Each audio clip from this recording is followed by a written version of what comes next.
Naamã, meus amados, tinha uma família abençoada, uma esposa que se preocupava com ele. E eu queria fazer um questionamento aqui neste lugar. Será que Naamã era realmente feliz? Será que Naamã era um homem verdadeiramente feliz? Com toda certeza não. Naamã era um homem quase feliz.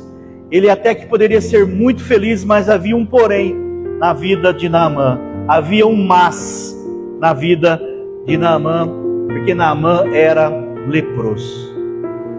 Naamã tinha lepra. E naquela época, eu acho que muitos pregadores já falaram isso aqui, não é? A lepra naquela época, ela não tinha cura. Ela privava o doente do convívio social. Ela levava o doente, não é, a uma morte diária, a uma morte lenta, a uma morte sofrida e uma morte solitária. A lepra causava tudo isso na vida daquele que possuía essa doença terrível. E hoje, irmãos, infelizmente, muitas pessoas se sentem assim, não é? Cheias de coisas, cheias de bens, apesar de terem alcançado estabilidade para a sua vida, não são inteiramente felizes. Quantas pessoas, não é, que têm dinheiro, quantas pessoas que têm muitos bens, mas essas coisas não preenchem o vazio dos seus corações. E você já ouviu isso, e é uma grande verdade. Existe um vazio no coração do homem do tamanho de Deus. Existe um vazio no coração de cada homem, existe um vazio no coração de cada mulher, que só pode ser preenchido com a presença de Deus. O dinheiro, os bens não preencherão esse vazio que está no coração do homem e no coração da mulher. E hoje, meus amados, nós vamos ver, baseado aqui na vida de Naamã, como encontrar em Deus a felicidade. Nós podemos encontrar a verdadeira felicidade. Todos nós, se desejarmos, podemos encontrar a verdadeira felicidade. Por isso nós precisamos fazer escolhas boas. Uma coisa que Naamã fez, que trouxe alegria ao seu coração e fez com que ele alcançasse um milagre tão tremendo e fez com que Deus mudasse a sua história. Naamã ouviu o testemunho de uma pessoa simples. Se nós lermos lá 2 Reis, capítulo 5, dos versículos 2 ao 4, olha o que o texto fala. Os sírios, numa de suas investidas, haviam levado presa na terra de Israel uma menina que ficou ao serviço da mulher de Naamã. E disse ela à sua senhora: oxalá que o meu senhor estivesse diante do profeta que está em Samaria, pois este o curaria da sua lepra. Olha isso. Então Naamã foi notificar ao seu senhor, dizendo: assim e assim falou a menina que é da terra de Israel. E respondeu o rei da Síria: vai, anda, vai rápido, eu enviarei com você uma carta ao rei de Israel. Essa menina era muito simples, irmãos. Provavelmente essa menina era analfabeta, mas Naamã, ele deu ouvidos àquela menina escrava. Ele deu ouvidos àquela menina que trabalhava a seu serviço ali na sua casa. Uma coisa que é fato, meus irmãos, é que Deus ama a simplicidade. Porque quando a nossa vida deixa de ser simples, não é? Nós gastamos mais tempo com coisas que não têm muita importância. Olha o que Paulo fala lá em 2 aos Coríntios, capítulo 11, versículo 3.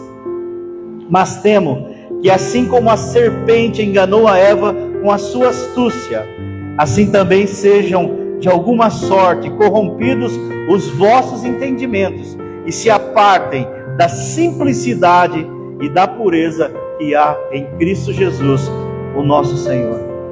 O versículo aqui nos ensina, meus amados, que há uma simplicidade em Jesus, há uma simplicidade no Senhor Jesus.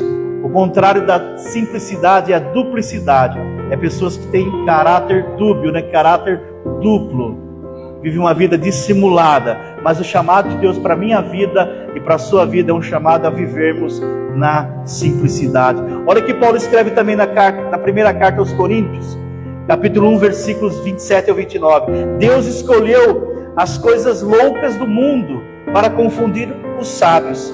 E Deus escolheu as coisas fracas do mundo para confundir as fortes. Deus escolheu as coisas desprezadas do mundo e as que não são, para reduzir a nada as que são, para que nenhum mortal se glorie na presença de Deus. As coisas de Deus é loucura para o mundo. E Deus sempre vai agir onde houver uma simplicidade, onde houver um coração contrito, um coração quebrantado. E Naamã ouviu a voz de uma menina simples. Esse é o caminho para uma vida feliz, viver na simplicidade de Jesus. Segunda coisa que Naamã fez, que fez com que ele encontrasse a verdadeira felicidade. Ele foi buscar ajuda. No versículo 5 de 2 Reis, olha o que diz o versículo.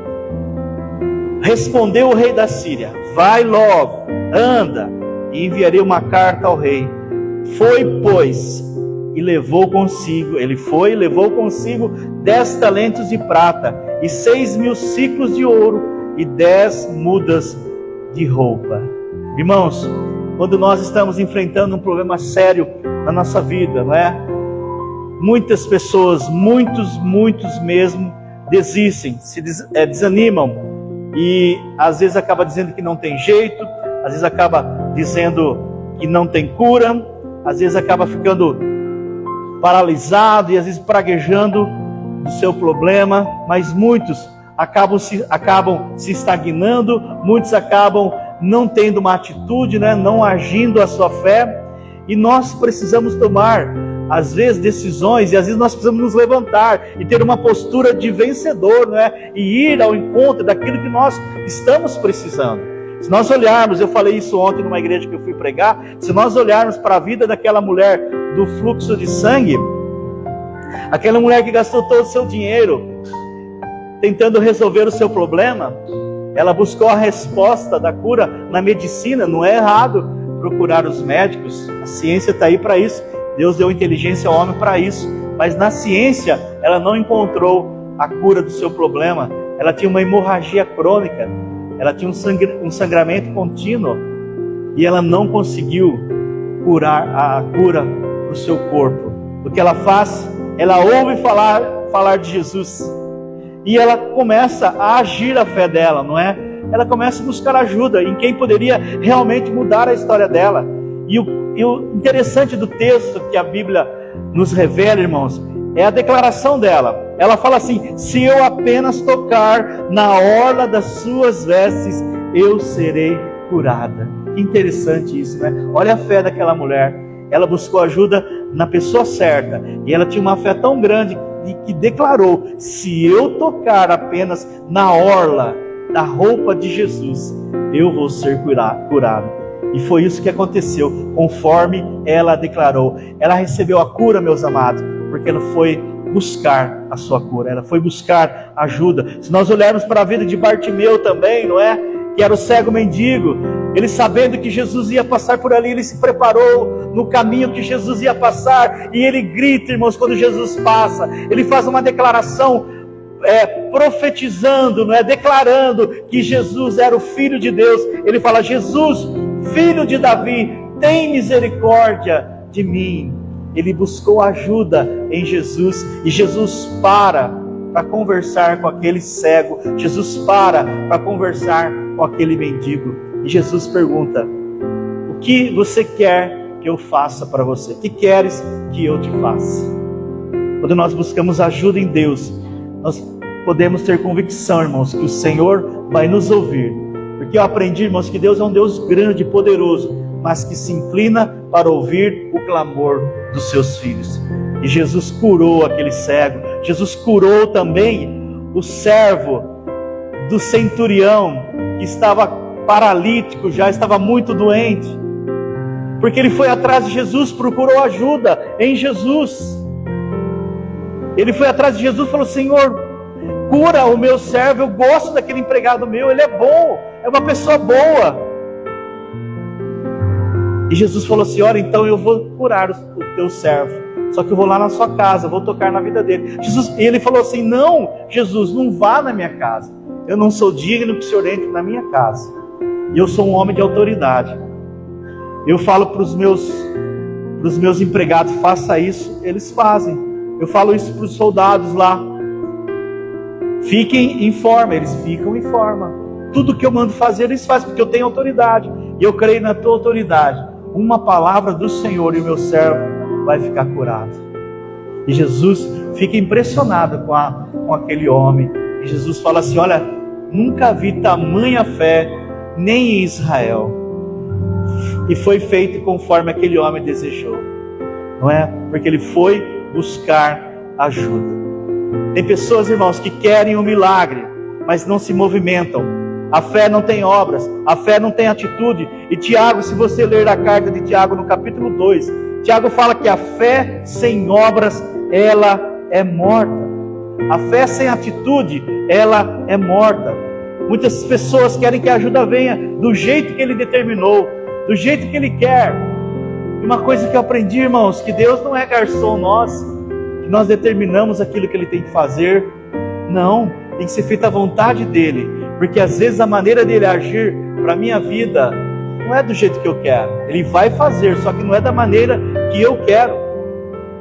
Não sei se você já ouviu uma história de um irmão que lá no lugar que ele morava, um rio, por causa da chuva, subiu. E aí a água começou a entrar na casa dele, começou a subir. Aí ele teve que subir lá no teto da casa e a água estava subindo. E ele ficou desesperado e era um crente confiando em Deus. Ele orou e pediu, Senhor, me ajuda, Senhor. Dê um livramento, me livre aqui desse mal, eu vou morrer afogado, eu não sei nadar. E de repente, irmãos, veio um barco, era um irmão católico lá, que chegou no barco e falou para ele, não, entra no barco aqui que eu vou te salvar. E ele falou, não, não vou entrar não, já orei a Deus, fica tranquilo. Aí veio uma lancha, e era um espírita, e falou assim, entra na lancha, eu vou te salvar. Você vai ser livre da morte se você não entrar. Não, eu já orei a Deus, fica tranquilo. E não foi, aí veio um helicóptero, né? Desceu o helicóptero lá, desceu a cordinha para ele e falou, vamos, suba. E não, Deus vai abençoar, Deus vai dar um livramento. E não foi no helicóptero. Moral da história, irmãos, o homem morreu afogado. O irmão morreu afogado. E aí ele foi para o céu, e lá no céu ele foi questionar Deus. Senhor, por que o Senhor deixou eu morrer? O Senhor não fez nada por mim, o Senhor não fez nada por mim, eu não queria morrer, eu queria ver minha neta crescer, eu não queria morrer, Senhor. Aí Deus fala para ele, eu não te ajudei, eu te respondi na hora que você orou, eu mandei um barco, mandei uma lancha, e mandei um helicóptero, e você não quis, não é? Não aceitou a ajuda. Irmãos, às vezes as coisas não é da maneira que nós planejamos, mas é da maneira que Deus planeja. Naamã não se deixou abater, ele acreditou e tomou uma decisão. Ele foi buscar ajuda, foi uma atitude de fé. Olha que Isaías fala no capítulo 55, versículo 6. Buscai ao Senhor enquanto se pode achar, invocai-o enquanto ele está perto. E o escritor da carta aos Hebreus escreve no capítulo 4, versículo 16.